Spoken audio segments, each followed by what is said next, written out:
Hello and welcome back to another episode of Creators Corner, the talk show I spotlight student creators on Long University campus. I'm your host, Akila Williams, and today's a very special episode with a very special guest. So let's get right into it. Today's guest is a talented nail artist from Newport News, Virginia. She's a junior majoring in psychology with a minor in biology, and she's been running her own nail business on campus for the past 3 years. Her work is creative, detailed, and built on a real passion for the art of nail design. So I would like to welcome Aniya Lewis. Aniya, thank you so much for coming on. I greatly appreciate it. Of course, anytime. So my first question for you. Okay. You've been doing nails for 3 years now. Mhm. What initially inspired you to start doing nail art, and when did it shift from hobby to a business? So I grew up at a salon with my family. Like they've gone there forever, and it opened up I think 7 years ago. So it's kind of newer still, but I've gone there since it opened up. And it got to a point in like 2021 where I was just like everything is so expensive now. Like I paid $80 for a plain color short acrylic, and I was like, what? How is this worth it? Like it was just flat. There's no apex, no structure, just polished. And I'm like, what's the point of this? So then Gel X started up on TikTok in about 2020, and I was like, oh, this looks really easy, so I should probably try and do it myself. And I got my first kit for Christmas in 2022, and I've just been like, oh my God, this is so easy, this is so fun, it's so calming. This is what I want to do. So then I came to college, and I was like, I guess I should try and start it up as a little bit business. And like, I didn't think it would go anywhere because like there's shops in Farmville, but then like you look at their work and their workplaces, and it's like, I can see why people don't want to go there. So then after like people had those experiences with the shops in Farmville, they were like, yeah, no, I'm going to keep coming to her. So it's kind of like, I guess it turned into that because of poor practices and stuff. But I'm grateful because, I mean, look at me now, you know? Yes. Yeah. So every nail tech has their own creative process. When you're designing a set, where do your ideas usually come from? Music, fashion, clients, colors, moods? So usually with my clientele, I would say like they would come for like at least 3 appointments, and then they're like, can I get a freestyle? And like at that point, we've connected in a way, and I can understand what your vibe is after like an appointment or like 2. So then like when I do like a freestyle, or if it's like I can't pick a color, I'm like, I know what color is perfect. Like I see you, and I'm just like, you like I can read them, and then I just like understand what their vibe is. Like if I freestyle anything, like a lot of pictures like don't have the thumbs in it, so that's like a freestyle almost every time people come in, and I just think about it, and they always just like love it. But it's different for every person because like everybody has an aesthetic that's different. So like I guess I would say like as soon as I talk after like an appointment or 2, I understand you and I know what you want, and that's when I have like that like closeness with my clients because I know what they want without them asking me or telling me. So yeah. What does your process look like from start to finish? How do you take an idea, whether yours or a client's, and turn it into a final design you're proud of? Okay, so with my process, it'll start out probably with the soak off because I have a ton of like returning clients, and Gel X is a soak off process. It's a fresh set every single time, which gets tedious, but I mean, it's for the sake of your natural nails. It's a safety thing, it's a structure thing. There's a lot that goes into it. It's not just tips, it's structure, it's polish, it's prep, it's all that. So my polish and prep, I'll start out with a sanding piece on the drill, which is like a file, but it's on a drill bit, so that preps everything, and it's not rough on the nail plate, which is what you want to avoid, obviously. So I start out with that, and then we'll get the tips out. You check your length and your shape and tell me what you want to do. I'll do it. And the tips are sized, like these are a size 8, these are a size 6. Everything is different. So I'll size them, and then I'll put them on with the gel glue, and then we'll have to prep that too, like the the tips and stuff because they're smooth. And the polish will peel off if it's not sanded and buffed. So that has to happen too. And then at that point, I'm reshaping if I have to. I'm filing, I'm sealing up the cuticles for the retention to be smooth. And then when it gets to a design, recently I've had a lot of people come in and say that they like have a picture, but then they want to change everything in the picture. So it's like you have an idea, but you don't. Yeah. So recently I've been like going through like all 4 drawers of polish that I have, and it's like, do you want this shade of pink or do you want this shade of pink? Like it's a whole thing, because I have over 200 polishes. So it gets to a point where it's like, do you just want to go through it all? Like I don't know what you want from me. But I feel like that's my favorite part, is trying to pick out these designs and colors and stuff, because it gets me closer with my clients. Because it's like, it's not just a shade of pink. It's not just a French tip. It's your undertones, your favorite types of pink, and your favorite type of French tip. Like I've talked about it, and people are like, there's different kinds of French tips. And I'm like, yeah, there's the skinny ones. There's the Y2K French, which is my personal favorite. And people always like, they're like, I've never been asked this in my life, but that's what I want people to like say. Like, you're asking these questions and stuff because you want me to enjoy this. And it's not just an appointment, it's an experience. And I don't want to just paint and say, okay, now you can pay me. That's not what I want to do. That's how I grew up in salons and stuff. It's not like, there's no bond, it's just payment. And I think because this is such a small campus that like that bond is so important. Like I go out and my clients are like, oh my God, it's my nail tech. Like I can't go anywhere without somebody like, she's my nail tech. And I'm like, who? Where? It's me. I don't know. But I mean, like this like process, everything is so custom. Everything is different because everybody is. And that's why I try to like be as personal and ask all the questions that I can, because I don't want to just copy a picture. I want it to be custom to the client. So that's like my whole thought process of it. How long does a typical set take? Not even such like typical, but like how long does it usually take for you to do a nail design? Honestly, I've been getting really quick, so I wouldn't say that it takes so long. But if I have a client that we don't stop talking, it could be 2 hours plus. Like I think tomorrow my 2 like most returning clients, they booked back to back, and I'm like, I'm gonna be in this chair for 5 hours talking to both of y'all. Like it's gonna be here all day, but I love it. So it's like, I would say usually, depending on the person, everything is under like an hour and a half. Definitely. Like I try to stay in that range. But it's difficult. Next question. Running a business in college is not easy. What are some challenges you face as a student nail tech, and how do you balance appointments with classes, studying, and life? So last semester, I would say was like my roughest, because I had so much happen. Like I was like catching strays like left and right. Like I literally just could not have a good day. It was awful. But I mean, like with my clients like returning and stuff, like even if I wake up and I'm in that chair till like 10 p.m., I'm happy because I had so much happening last year. And even this year, it's been rough this fall. There's been a lot of things happening. Like the way it started out was horrible. And that was just over something so stupid. But I mean, like, it still happened. It still affected me. Like, it caused me to, like, get on anxiety pills and stuff because it affected me so much. So it's like, I have all this time, because psychology isn't hard.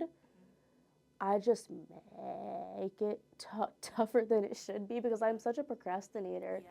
Like, I slept for half an hour last night, and I was supposed to study all night long. I probably studied for an hour, that's it. And I was up all night. And it's like, that's my personal fault. Because I could have been focused and stuff, but I didn't.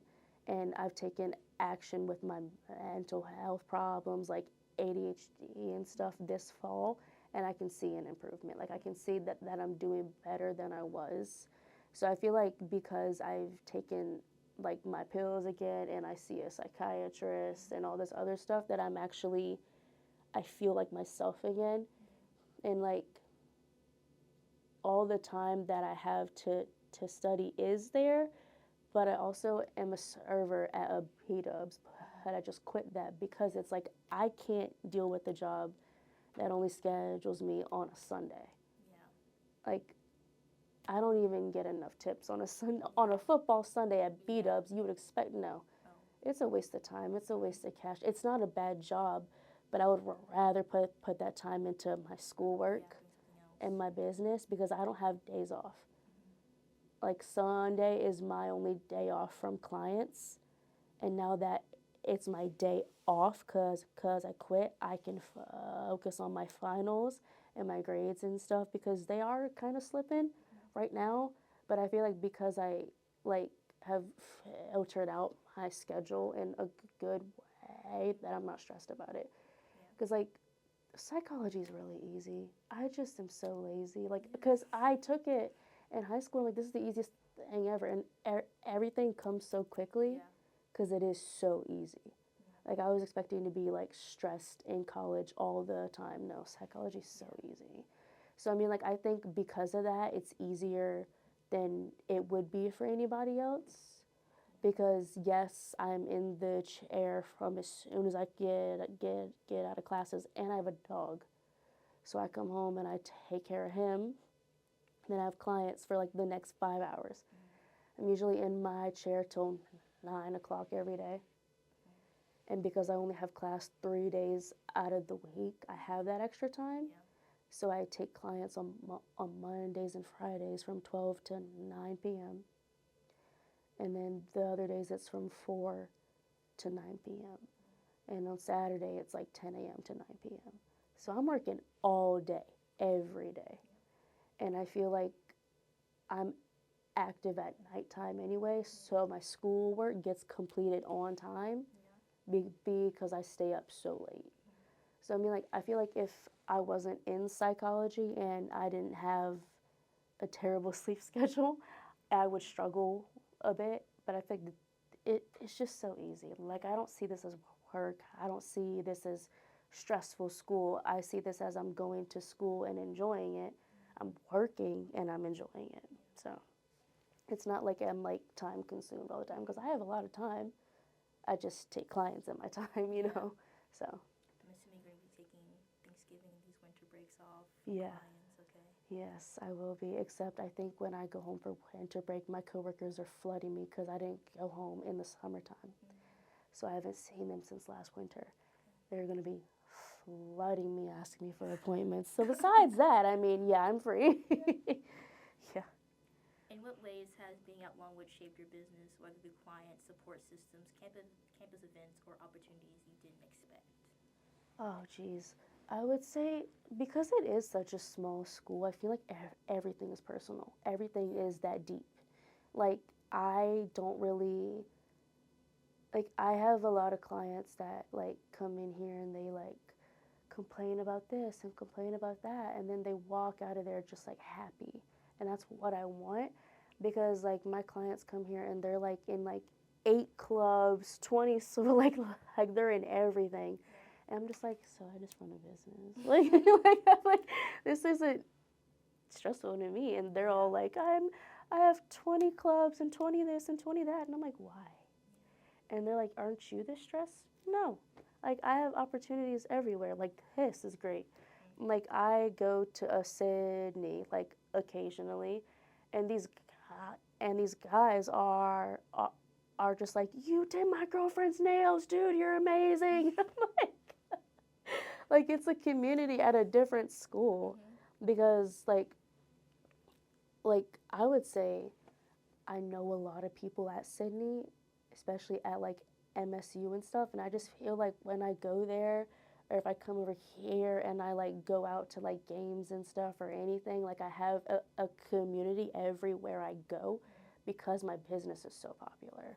Like I have professors that are coming and they're like, she's my nail tech, and I'm like, oh, me. Like, it throws me off when I'm, like, out at a party or something. Yeah. It's like, why are we talking about nails? Or, oh, like, I forget. But it's just, like, I can go anywhere and have a community. So, like, I go everywhere by myself. And I'm not scared or stressed because I have clients everywhere. Like, I was talking to a guy that goes here. I told him, I was like, you can't hide anything. I'm everywhere. Because I am. Like, I'm literally everywhere. And I feel like that's my favorite thing about Longwood, because I was skeptical about a small school because I come from a big city. So I'm coming from the beach to Farmville. And I'm like, what is this? There's no Target, there's no Yes, what is Costco. here? Like, it's just land. Like, what am I supposed to do with this? This is Yeah. boring. But then, like, I stayed over here in the summertime and I still had that community. Like, there's everything that I need in such a small town. So what if there isn't a Costco or a Target? I have people everywhere. I can ask anybody to go out and do anything and they're going to say yes. Because it's like, even if you've sat in my chair like once or twice, we're like best friends. Like that, like you tell me everything, it stays in that chair. It does not go anywhere. That's just how I am. Like, heck, I don't tell my family, I don't tell my cousin, and that's my best friend. I don't tell anybody anything because, like, I want that trust with my clientele. Like, there's times where I go out and my friends or my clients are like, I lost everybody. I'm like, okay, let's go find them.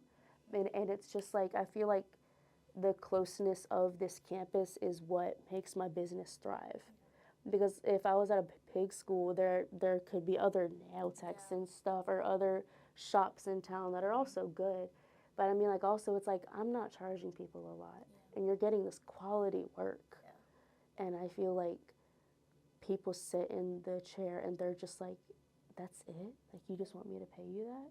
I'm like, absolutely. I'm not going to charge you $80 for a French tip. That's stupid. For college students. Yeah, so it's just like, I feel like me being so considerate is also why I enjoy Longwood, because I feel like a lot of people here are too, especially in psychology. Like, I've been going through a lot this year, like all of 2025, and my professors have been so good to me. Like, I genuinely have no complaints about any of them. I mean, there's times where I'm just like, the attendance policy is so stupid, blah, blah, blah. But, like, the professors still do their best to help me, and that's why I'm, like, really grateful, because if you go to big school, there's 800 people in this class. They don't care about you. But, like, my family told me, like, when you come to Longwood, they won't care about you. But everybody cares about you at Longwood. Like, the dean of students does. I've had to speak to her a few times, and she's been amazing. Even at Sydney, that dean calls me by my first name. I don't know how he knows me. He's like, hey, Aniya. And I'm like, geez, everybody knows me here, and it's great. I love it. So, That's why I love this school. It's just like so personable. It is. Small class sizes. Yeah. Yeah, I see the same people every day. We have the same classes together, and it's like so cool and enjoyable. It is, because I feel like if I came to a big school, I would feel so isolated. Like, I'm actually so glad I didn't go to like one in the city. Because I applied to Clemson, and I'm like, why did I do that? Like, University of Richmond. No. I don't want to go to Richmond. I'm scared. I already live there. Why don't I go to another school there? Right. Or me to away from my Like, house, I don't do that. CNU, they tried to get me so much because I'm from there. Yeah. They still blow me up to this day. And I'm like, no, I'm not going there. I'm very happy in my little quiet town of Farmville with my hundreds of clients. Like, it's just amazing. Yes. It's great. I applied to James Madison. Right. I'm so glad I didn't go. Why would I go there? Why would I go there? The communal bathrooms? No. No. No. No. No. My last question for you. You plan on going back to school after you graduate. How do you see nail art and entrepreneurship fitting into your future, whether as a career, side passion, or something new? So I did want to get my master's because I wanted to be a forensic psychologist. And as bad as I still think that's so cool, I don't want to pay for a master's degree. Who? If I had a rich husband, by all means, I would do it, but I don't. So it's just like, radiology is also like so cool to me because like even just when you look at like the parts of the brain and stuff, that's applied to my radiology. And I also do bio at Longwood too. So it's like I'm combining these two and the radiology and doing psychoradiology. That's a lot of money right there. Like the brain scans and stuff, that's a lot of money. And I don't have to like be like a radiologist. I can be a tech and still make well over 6 figures just because it's psychology and this. And it's like I used to talk to a guy who plans on opening up like his own practice and stuff, and I'm like, well, I could be like the radiologist and you could own the practice. Like that's a crazy combo, right? That's a lot of money.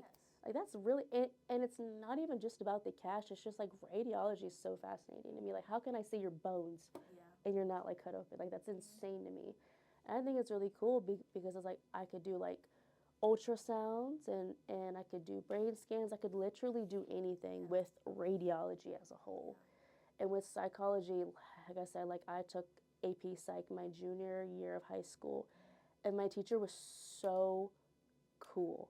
He is the coolest dude in the world, and like I feel like because of him, I wanted to pursue psychology, and I haven't seen him in so long, so I'm gonna try and go back there over break because I was his TA my senior year. And I mean, like, it was so cool. Like, I brought him Starbucks all the time. Like, it was just, like, so fun. And I feel like I wouldn't have been as interested in psychology if it weren't for him. And I feel like everything happens for a reason. Like, I was going through a time in the spring of last year where I was like, I want to drop out. I don't want to do psychology anymore. I don't want to go to college. I want to do radiology. I don't want to do anything else. But it's like, I'm literally almost done with college. I'm a junior. Why would I drop out and do something that I could do separately and then combine it and make double the money? So it's like, I also feel like with nail school, like that's only 3 months long. And it's really easy. But like if I did like the hair and the skin and stuff, that's like 2 years long. I'm not doing all that. Because my family already has a hairstylist. We have plenty of those. We have plenty, enough. Like if I told my mom that I want to be a hairstylist, she would be like, absolutely not. You know how many is in this family? No. Like I can do it all. I do hair, I do nails, I do makeup. I'm always asked on like skincare and stuff. Like my family comes to me for everything beauty. And then they come to me when they're like, am I a bipolar? I'm like, I don't know. Like, do you want me to pull out my textbook and say, talk to me? Like, no. My grandma, she's like my best friend. And she looks at me, because I came home in the summertime, and I brought a textbook for, I guess I accidentally packed it, I don't know why. And she goes through my bags, and she's like, well, what's wrong with me? A lot, Grandma. I don't know what you want me to say. But it's like the fact that my family already thinks I'm like this whole like scholar because I have so much going on with my life. It's like, it makes me feel good because, well, like I said, like in the spring, I was like, I don't want to drop out. Like, I don't want to do anything. And I was going to depend it all on a man. Why would I do that when I already have everything going for myself and he didn't have anything for himself? Why would I do that? So it's like with the radiology school, yes, I'm going to be slammed because it's a lot of work. But I already have a lot of prereqs from Longwood, from high school. Like I have a lot of stuff that I've already completed. So when I go in there, it'll be easy. And like as my job, I could do this while I'm there if I don't have a job in some kind of psychology field. And my family is very active in the 757. Like we can't go anywhere without, it's like, Marley, Ashley, how you doing? I'm like, oh my God. But like, because of this, we have connections on connections on connections. Like I could get I could get an internship in Charleston because I have family over there. Like my family knows everybody. So like if I need a job or anything, I'm set. Like I can go anywhere and I'm set. Like my mom has been in law offices, in real estate, insurance, banks, everything. So I'm set. And I feel like with these race horses and stuff, I couldn't be any more blessed than I am, because I know when I get to my second part of school, I won't be too stressed out because I have a good foundation, I have a good background, I have my good internships and everything, because my family has set me up for pure success. No failure at all. No room for it. And like, I pay my tuition, but they also pay for the radiology aspect because they're saving up and stuff. Like, they offer me plenty of options to succeed. And that's why I feel like I won't struggle too much, because I have such a great family and a great foundation for everything that I need. So I think I'll be fine. Yeah. Yes. Aniya, thank you so much for coming on. I greatly appreciate it. Thank you for having me. This was like one of the best interviews. Yes, yay. Thank you. I'm grateful. Yes, thank you. And with that, we've reached the final episode of Creators Corner. It's been incredible sharing the stories of so many student creators here at Longwood. Thank you for following along and supporting each week. Be sure to follow Aniya on Instagram to see more of her work and to book an appointment. And keep an eye out Creators Corner to see what comes next. Thank you so much for watching. Bye-bye.